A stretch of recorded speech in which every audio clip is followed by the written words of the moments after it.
from a simple website in 45 days.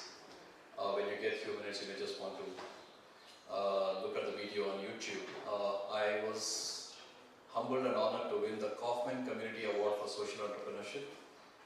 This is a global award given away for one state, and they are now using it for carrying stuff within the village. Then few more days pass by, and there is this Air Force pilot who is a retired pilot who is coming back to his hometown, and he's passing by the village. He comes, looks at it, he gathers all the villagers and understands what happened really.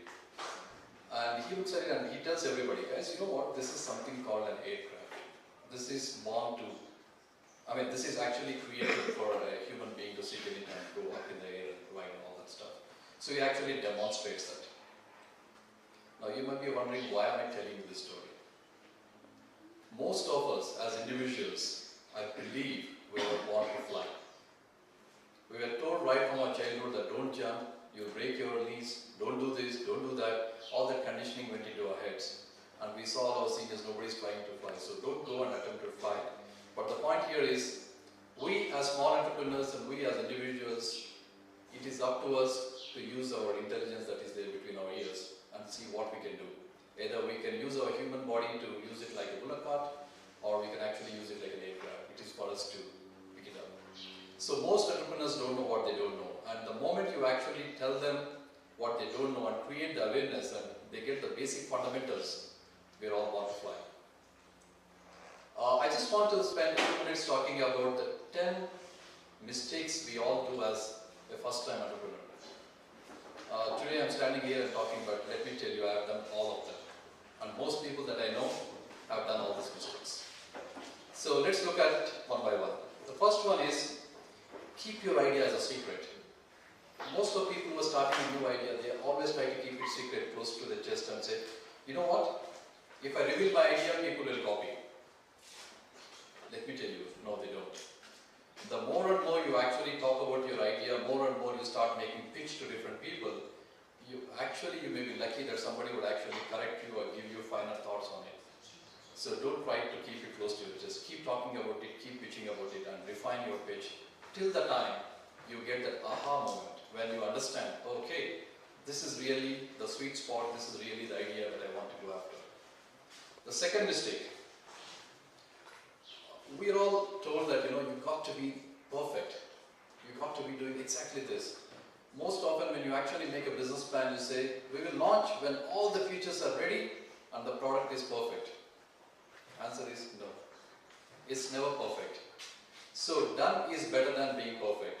Pick up one idea at a time, refine it, go to the market, talk to your prospective customer, keep repeating it till the time you perfect it, and now you add on more and more features to the product. Education actually teaches us this, okay? Do a beautiful business plan. Make a 50, 60-page business plan, make it meticulous, format it correctly in a Word document, do all this stuff. Then you actually go and start thinking of how to do it. Answer is no. Have an idea, start pitching in, start validating the idea, start looking at your prospective customers, go look in their eye and start making a pitch. If you see the spark in their eye, you know, aha, that means there is a need, there is a demand. Come back, refine your business plan. I'm not saying don't make business plans. Make a plan, keep validating it, keep reiterating it and refine it till the time you get your sweet spot. Most people believe that the product is for everyone. I've met many entrepreneurs where they say, you ask them, who is your customer? Oh, this is for everyone. Oh, this product can be used by everyone. I'm sure most of us have heard this story. But what is important is be very specific, define your target audience, define your customer, understand the demographics, understand the psychographics of this customer, understand how they think, how they act, and then go and address them. Okay, this is another mistake most entrepreneurs do. Run as fast as possible. We got a great product, competition is catching up, before everybody knows, let's run fast. We have all the resources, keep running, keep running, keep running. No. When you start running, you tend to miss out on what exactly is happening. So pause, have a mechanism whereby you step back, reflect on what is going on, analyze what is going on, and then go about refining it and moving it further. Raise enough money you need right now. Most often we say, you know what, my business plan says that I'm going to make a lot of money from the second quarter or 6 months later. All I need to do is to raise so much money that I need to run my operations for the next 6 months. No, that's a big mistake. If you are going and seeking money, you might as well ask for a little more than what you need for immediate needs. So dates on calendar, they run faster than they actually appear to be. You think 6 months will just go like that, even before you sign up your first customer. Now this is the mirror of the first thought. Raise more money than you ever need. Now when I say that, most people I've also seen what they do is they raise more money than they actually need. Then that will start spoiling your habits. You don't really know. You say that, you know what, there is an opportunity for us to, anyway we have money, so let me start offering my product or service as free. And later advertisers would pay for it, or somebody else would pay for it. No. Start thinking of any idea that you're planning to launch right from the day one. Think who is going to pay. If someone is not really paying for the product, then he is not your customer. So start thinking like that. Micromanage. You know, most of us are born leaders, right? So we say, yeah, I'm perfect, I do it, I get it. But you know, you don't get it. So you tend to start micromanaging. You just want everything to be done the way you think and the way you want it to be done. Don't micromanage. Start thinking of creating a team, start building a culture whereby people around you start believing in your dream, and then you start collectively moving towards the direction. Now this is an extension of the same thought. Do everything yourselves. Don't do this mistake. Don't try to start up just alone. Have a co-founder, have somebody who shares your dream, have somebody with whom you can bounce off your thoughts. 2 minds are better than one. Always think of somebody. Don't think the guy will steal your idea and run away. Sure, I'm sure it would happen, but you just need to understand how to run your business, and there are so many resources available for you. The most important one is do exactly what your mentors tell. Now, where we are today, there are so many organizations who are giving mentorship, there are so many mentors available, and we always think, oh, my mentor is a successful entrepreneur, he has done it many times, he's very good, whatever he's saying is true. No, not true. That is his experience, the context in which he did it was during his time, but that may not be applicable for you today. So you always need to go with your own gut feeling, understand, hear from many people, but do what you think is right. And here is where you have a small team with whom you can validate and go about doing your thoughts. So having said this, all businesses are actually, they want to succeed. I don't think there is any business idea which is not, which would fail, unless you want to sell an ice cream on North Pole. Yes, you can still do it. But you just need to understand how to do it, and how to create that need, and how to sell it at a premium. Growing a business is a constant process of experimentation.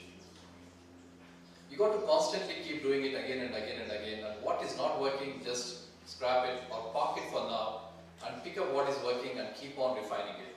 Now, when you do it over and over again, that's when you kind of start perfecting it, and now when you start seeing customers paying for it, that's when now you start scaling it up.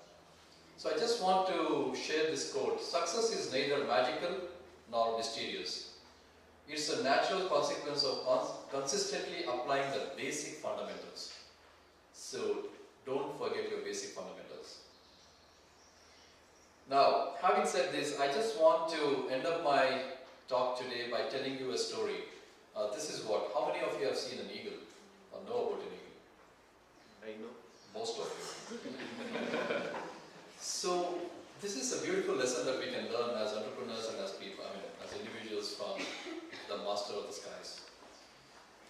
An eagle lifespan is about 72 years, which is almost like the lifespan of a human being. At the age of 48, an eagle actually goes through a midlife crisis, like most of us. I just lost my job. I'm like 41, 42 right now, and I was going through my midlife crisis. Now, what it does, now here is what is the story. The eagle's beak will start growing inwards. his nails will start growing inward. Now what happens when the beak is inward, he cannot really go pick up its prey.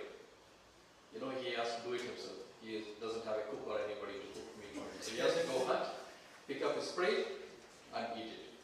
He will start building cataract in his eye. So his vision is now diminishing. And his feathers on his wings actually become so heavy that he can't fly. You know his business, right? He's a high flyer. He spots his prey from that distance. He actually flies down swiftly, picks it up and goes back. And an eagle is not like a vulture. Eagle will actually pick up his own prey. Vulture eats on dead animals.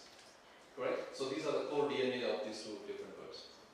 Now, what happens is, at the age of 40, as I said, the eagle will go through a midlife crisis. And now, he has to correct himself. So, he actually goes on a sabbatical. And this is a real story, by the way. He actually goes on top of a mountain. He actually sits on wherever it sits. And he starts hitting the rock with his beak. Till the time, he shapes his beak. And the edges are kind of iron or whatever it is, so, and he gets back his shape, and you know, he goes through a lot of pain and blood and sweat, all of that. Then he takes each of his nails and starts plucking it away with his beak, of course. Now he's got a better beak, so he can pluck off. So he removes each and every nail of his and waits till the nails grow back. Got it? Now, he flies closer to the sun, start looking at the sun in the eye. Because he's developing cataract, his vision is kind of going off. Till the time his cataract melts and he goes through the pain and all of that, blood, everything, and he corrects his vision. He looks for a windy, stormy night and tries to fly against the wind. Because of the force of the wind, his heavy feathers will be plucked away, and now he will start growing them again. And now, he actually takes a dip in the water for 3 times and he's back all over again. As energetic and as good as he was in the past. Now, he lives for the next 30, 40 years. Now, what is the lesson that we learned? Now, number 1, vision. He has the ability to see the target miles away. As entrepreneurs, as people who are budding entrepreneurs, try and have a long-term outlook. Don't look at doing short-term. I'm sure you can do a trading business, buy something here, sell something here. But if you're really going after something, have a dream, think long-term, have a vision, and start going towards it. The second one is dauntless. Don't be afraid that there's a big company, big corporate out there who is already doing what you want to do. Don't be afraid. We learn from here, right? He's audacious. He's actually not afraid to look at the sun in the eye. Don't be afraid if you are competing with large companies, just go for it. The third one is tenacious. Try to be tenacious, try to have this agility. As you start growing your companies, you may now start being a high flyer. That's the next one I wanted to talk about. As much as an eagle is a high flyer, he is actually grounding to pick up his prey. So as you start becoming successful, don't start dreaming and don't start thinking that you have now made it. You got to constantly be there to understand what is happening on the ground and be grounded. Nurturing. Now this is another quality of eagle. The Papa eagle and Mama eagle, what they do is they pick up each eaglet and groom them, how to fly, how to do this, how to do that, how to do that. And if the eaglet is not learning, what they do is they pick up an eaglet and hit him against the wall and kill him, saying you are not worth being an eagle. Now, there's something that we can learn from there. If you are growing your teams, as leaders, when you start growing your teams, as you start working with whatever is the DNA that you have and you believe your business needs it, start grooming one at a time. Like the way Mama and Papa Eagle are doing. Start grooming your team. Start ensuring that they get the DNA, what you are trying to build into your business, and grow it along with them. High flyer, I spoke about it, and the next one is grip. I don't know if you heard about eagle's grip. If an eagle actually catches my hand and he's decided not to leave it, my hand has to be surgically removed. His grip is like vice. It's like a vice-like grip, as it's called. If you are after something, if you are after getting your first client, or if you are after raising your funding or anything, stay laser focused and have a grip like that and ensure that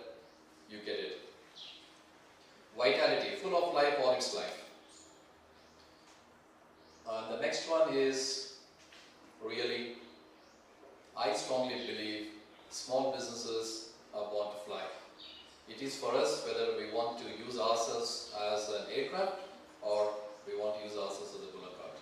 Thank you very much.